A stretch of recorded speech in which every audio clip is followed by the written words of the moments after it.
The news broke without warning. No cameras lined up outside the courthouse. No dramatic announcements. Just a decision released by the Supreme Court that instantly changed everything. The document was formal, cold, and direct. But its impact, absolutely massive. The Trump Organization, a name known worldwide for decades, was ordered to shut down completely. Not fined, not restricted, shut down. For a brief moment, everything went silent. News anchors stopped talking, analysts froze. Even Trump's closest supporters didn't know what to say. This wasn't just another legal setback. This was the end of something much bigger. Within seconds, the internet exploded, headlines flooded every news site, social media went wild with shock, anger, celebration, and confusion. Some called it justice, others called it an attack, but everyone agreed. Nothing like this had ever happened before. The Trump Organization wasn't just a company, it was a symbol. A brand tied to money, power, and politics. To order it dissolved meant striking at the heart of an empire that had spent years pushing boundaries and testing limits. The legal system had finally drawn a line and said, no more. Then something unexpected happened. While politicians rushed to respond, one calm voice cut through all the noise. Warren Buffett. No drama, no taking sides. Just a simple, clear statement about rules, Markets, and what happens when powerful institutions finally enforce the standards they've always claimed to believe in. That response mattered. Trump's world runs on spectacle and attention. Buffett's world runs on trust and credibility. And when Buffett speaks during moments like this, people pay attention, investors listen, regulators listen. History takes notes. This wasn't just a legal ruling anymore. It was a signal, a message that power has limits, that fame doesn't protect you, that even the biggest names can fall when the system decides enough is enough. And this was just the beginning. To understand how we got here, we have to go back. The Trump Organization didn't just wake up one day facing this decision. It was the result of years' investigations, lawsuits, scrutiny, and mounting legal pressure. Reports suggest the company operated in a gray area between business and politics for years. Over time, that gray area became harder to ignore. Tax investigations, allegations involving lenders, questions about financial disclosures, lawsuits challenging how assets were reported. Each one alone might have been manageable, but together, they formed a pattern courts couldn't overlook. Investigators reportedly spent years going through records, real estate deals, corporate filings, financial statements, line by line. According to legal documents, they found discrepancies, patterns that raised serious concerns, practices that sources say crossed legal boundaries repeatedly. By the time the case reached the Supreme Court, lower courts had already issued findings.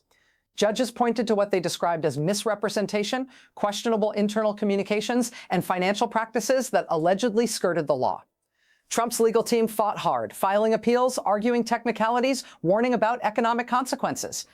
But analysts say the courts were increasingly unconvinced. What made this case different wasn't just the legal arguments. It was the visibility. Every filing, every motion, every hearing was public, analyzed by the media, debated by legal experts, watched by millions. Unlike typical corporate cases, this one carried massive political weight. It wasn't just about numbers or procedures. It was about accountability at the highest level, about whether the law could reach someone tied to a former president. Outside the courtroom, pressure built. Investors grew nervous. Partners became cautious. The media never stopped watching. The brand that once seemed untouchable suddenly looked vulnerable. And as the Supreme Court prepared its final decision, one thing became clear. This wasn't just another legal fight. This was a moment when immense power met the full force of the judicial system. The world held its breath, waiting to see if even the strongest empire could survive. When the Supreme Court released its ruling, the language was sharp, clear, and precise.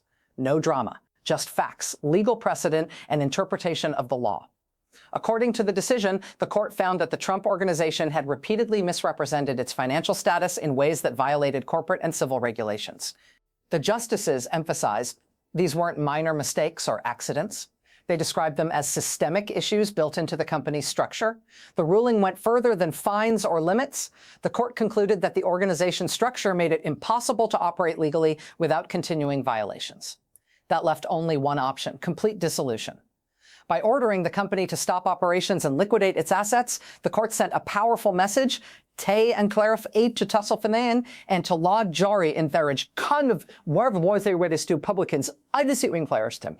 I'm important to use the loosener rights about Legal protections will not tolerate ongoing misconduct, no matter how famous or politically connected the people involved are. Legal experts immediately called this historic. Corporate dissolutions this large are extremely rare, especially involving politically prominent figures. The justices had to weigh many factors: employees, creditors, partners, while also upholding the principle that no one is above the law. By framing the dissolution as both corrective and preventive, the court made sure this ruling would echo far beyond Trump's business. The decision also laid out strict oversight. Courts will monitor the liquidation process to ensure assets are handled correctly and that no part of the organization continues business under false pretenses. Trustees will be assigned, reports will be filed regularly, financial records will be examined closely. This isn't just punishment, it's a complete structural reset. Right after the ruling, the legal world began analyzing what this means. If it stands, this sets a major precedent for how courts can step in when large corporations repeatedly break the law. It signals that reputation, political ties, or brand power cannot shield executives from accountability. For Trump, the decision was crushing. It effectively dismantled a core source of his wealth, influence, and leverage. For observers, it was a landmark moment, proof that even the most powerful organizations are subject to the rule of law. And for the public, it was a clear illustration that courts can act decisively when wrongdoing is proven, regardless of fame or political standing. The moment the Supreme Court ruling was released, the world reacted instantly. Financial markets, which had been quietly watching, responded almost immediately. Stocks tied to Trump Organization projects and luxury real estate ventures dropped sharply. Analysts rushed to assess the economic impact. The message was clear: this wasn't just symbolic. It would directly affect investors, partners, and markets connected to the empire. Media coverage went into overdrive. Cable news interrupted regular programming to break down the ruling. Legal analysts, former prosecutors, and corporate experts weighed in nonstop. Headlines screamed about accountability, unprecedented judicial action, and the collapse of a business empire that had been tied to politics for years. Social media exploded. Supporters called it political revenge. Critics called it long overdue justice. Memes, viral clips, and debates flooded every platform. Then Warren Buffett weighed in. Unlike the sensational coverage everywhere else, Buffett focused on business fundamentals, transparency, responsibility, and sustainability. His message was simple: no matter how large or famous, companies that repeatedly ignore legal boundaries cannot last forever. Buffett didn't attack Trump personally, but the meaning was clear: the law catches up with everyone eventually. Corporate boards and partners tied to the organization scrambled. Some moved quickly to distance themselves, worried about reputational damage or legal exposure. Law firms, lenders, and investors reassessed contracts and prepared for liquidation. The media and market reactions weren't just about shock. They reinforced the Supreme Court's authority. Everyone watching understood this was irreversible, far-reaching, and a demonstration of institutional power.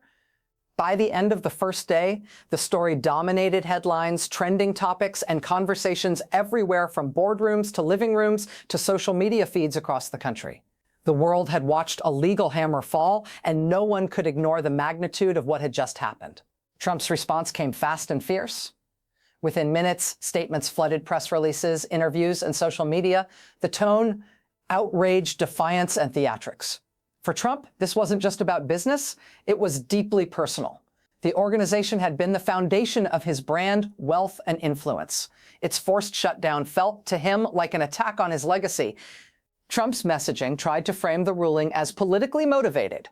He repeatedly claimed the courts overstepped, targeting him unfairly because of his political power. In interviews, he called the decision unprecedented, portraying himself as a victim of a biased system. Terms like witch hunt, targeted destruction, and unprecedented attack filled his statements. At the same time, Trump rallied his base. He urged supporters to speak out, painting the decision as an assault on business freedom, American values, and even patriotism. His words were designed to trigger emotional reactions, anger, loyalty, outrage, rather than calm reflection. It was a strategy that had worked for him before: use controversy to dominate headlines and control the narrative. Legal analysts quickly responded to Trump's tone. While he questioned the court's legitimacy, they pointed out that the ruling left very little room for challenge. Appeals, they explained, would be difficult and unlikely to reverse the dissolution. Trump's rhetoric, they argued, was aimed more at shaping public perception than achieving practical legal outcomes. a strategy to maintain influence even as his business empire crumbled. Behind the scenes, aides and advisors scrambled. Some urged calmer messaging, warning that aggressive language could backfire or attract more legal scrutiny. Others encouraged the drama, recognizing that Trump's strength has always been commanding attention, dominating conversations, and framing every challenge as a personal battle. By the end of the day, the story was clear. Trump was defiant, his base was energized, the media frenzy had reached a peak. But beneath it all, the clock was ticking. Courts had issued a final order, and the process of shutting down the organization had already begun. Whether Trump accepted it or not, history was watching every move. While Trump's reaction grabbed headlines, the political fallout was just as explosive.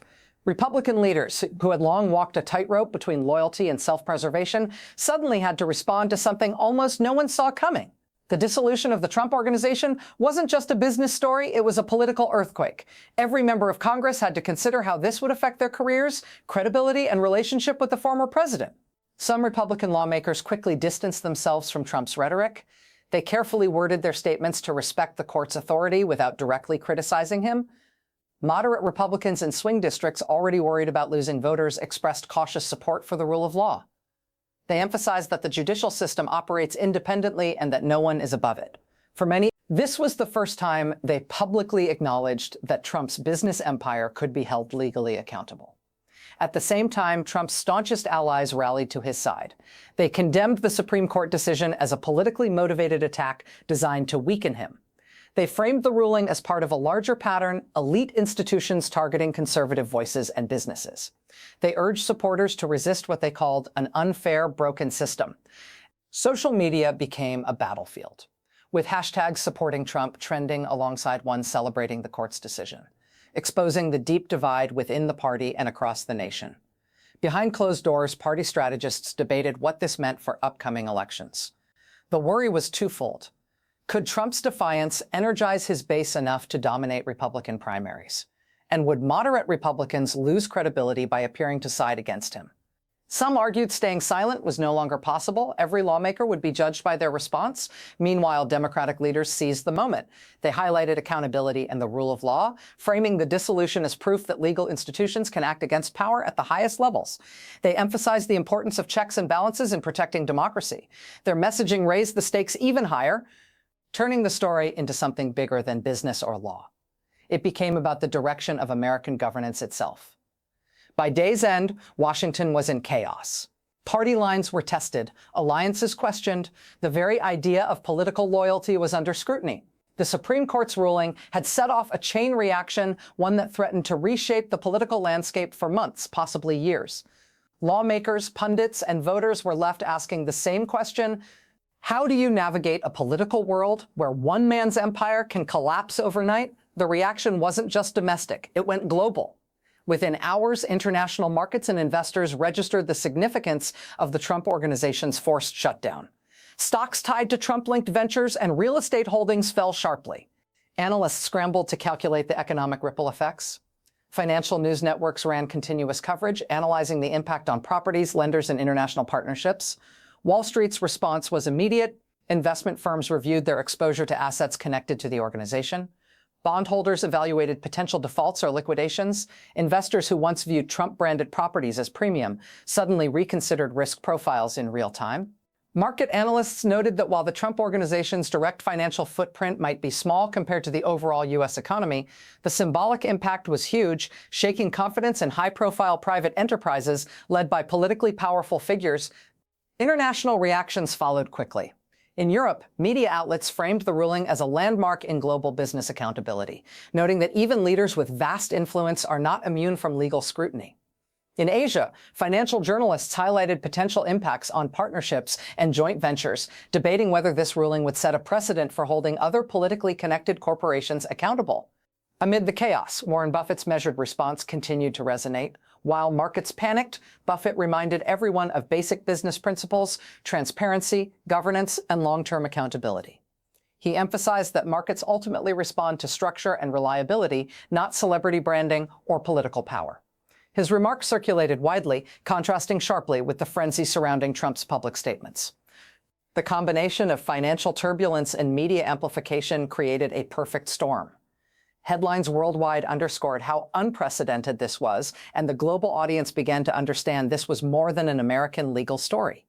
It was a moment with economic, political, and symbolic implications that could echo for years. By the end of 24 hours, the dissolution of the Trump Organization had become not just a domestic crisis, but a global story challenging assumptions about power, influence, and the reach of the law. Markets had reacted, political alliances had shifted, and the world was watching as one of the most recognizable business empires in history began its final chapter. With the Supreme Court's ruling now in effect, the Trump Organization's time as a functioning entity is officially over. But the fallout stretches far beyond balance sheets. It reaches into politics, public perception, and the very legacy of Donald Trump. For someone whose brand has long symbolized power, wealth, and influence, this dissolution represents both a legal defeat and a symbolic blow that cannot be ignored. First, the immediate financial impact. The organization's assets will be liquidated, contracts terminated, ongoing projects assessed for legal compliance. Employees, contractors, and business partners face sudden uncertainty about the future of their work. Real estate holdings, licensing deals, and investments tied to the Trump name will now be scrutinized under court-appointed oversight, creating a cascade of consequences that could last months or even years. Politically, Trump is also exposed. His brand has been a central pillar of his influence within the Republican Party. The court's ruling undermines that image of invincibility, giving rivals and critics both inside and outside the party ammunition to challenge his authority. The MAGA base may stay loyal, but even dedicated supporters must now reconcile the image of an untouchable empire with the reality of a legal system dismantling it piece by piece. Legal analysts warn this may not be the end of Trump's challenges. Additional lawsuits, civil claims, and investigations could pile on, forcing further scrutiny of past business practices and decisions. For Trump, the stakes have never been higher. The intersection of legal, political, and financial consequences is creating a landscape where every move is amplified and every misstep carries enormous risk. Beyond Trump personally, the dissolution sets a historic precedent. It signals that no individual, regardless of fame, political influence, or branding, is beyond accountability. For other corporations with politically entangled leaders, this ruling serves as a stark warning. Systemic misrepresentation and repeated violations carry consequences that can fundamentally dismantle even the most iconic entities. As the world watches the liquidation unfold, one thing is crystal clear. The Trump Organization's end is not just a business story. It's a defining moment in American history. It reshapes conversations about accountability, power, and the rule of law, forcing everyone from lawmakers to investors to everyday citizens to reconsider the limits of influence and the reach of justice. The coming months will determine how Trump navigates this new reality, politically, legally, and financially. But one fact is undeniable: the empire that once seemed untouchable has been struck at its core. And the consequences? They will echo far beyond the walls of the former organization. What comes next? No one can predict. But one question lingers in everyone's mind. If this can happen to Trump, who else could be next? This analysis is based on public reports and available information.